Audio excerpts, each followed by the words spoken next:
we have more than after the time, but is your Okay. time, Elizabeth. I won't need the 10 minutes, I promise.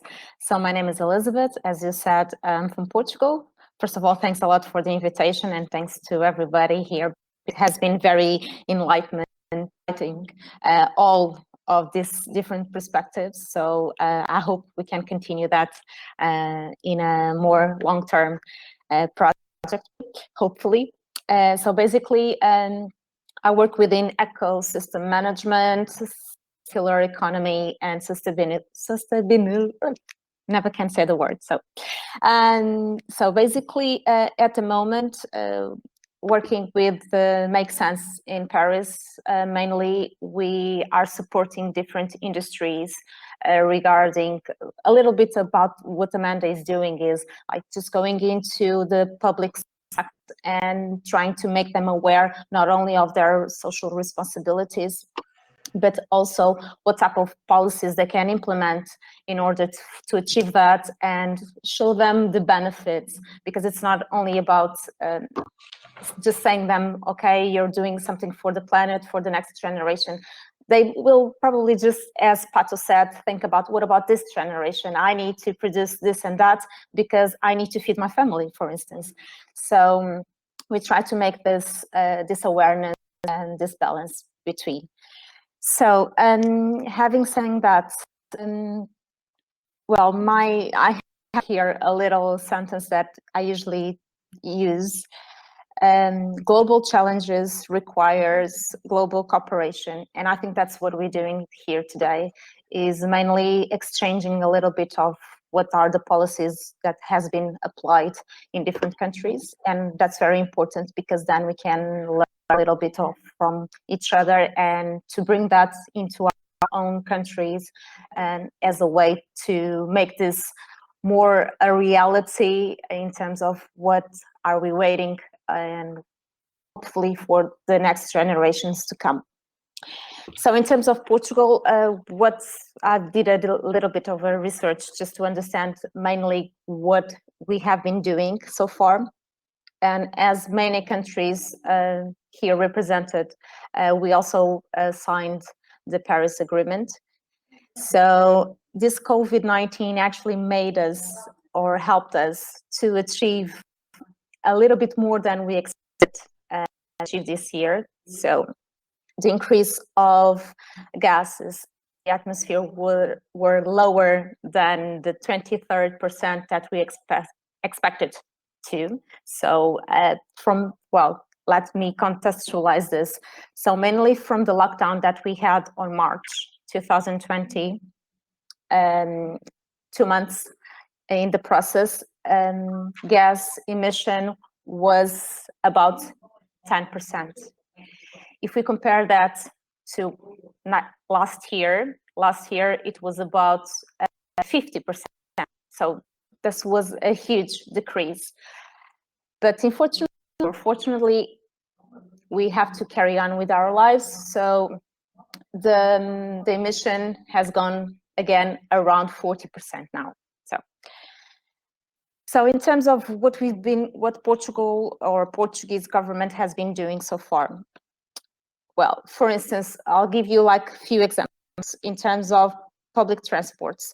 They actually improved very much in terms of public transports, mainly not only the vehicle itself, which are more comfortable and they are electrical, or some of them they run on gas. They made it, for instance, for electric cars to not paying parking, and you don't pay taxes on electric vehicles. So we have this green taxation, which is sort of an incentive for people to start actually doing something good. And improve the communication in terms of marketing. You do have like ads on TV, on your Facebook pages, a lot on the media regarding this problem, the climate changes, and what we can do as an individual in order to help. Another thing, diversification of energy sources. As you know, or if you don't, I'll tell you, Portugal has this huge coast, and there are some companies, and I was aware of one that actually is from Sweden, but have been doing this work in Portugal, which is to harvest the potential of the ties in order to produce clean electricity. Another thing, here in Portugal, when you want to buy a house, one of the certifications you need for the house to be sold is an energetic certification. And once you have that, meaning that that house consumption of energy is lower.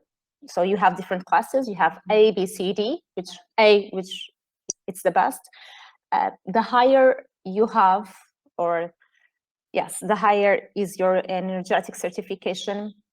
In terms of the prices that you are going to pay, the price of the house increases, but then in terms of taxation is lower. So that's another benefit that you can have. And having said, I think the world is changed by example and not opinion.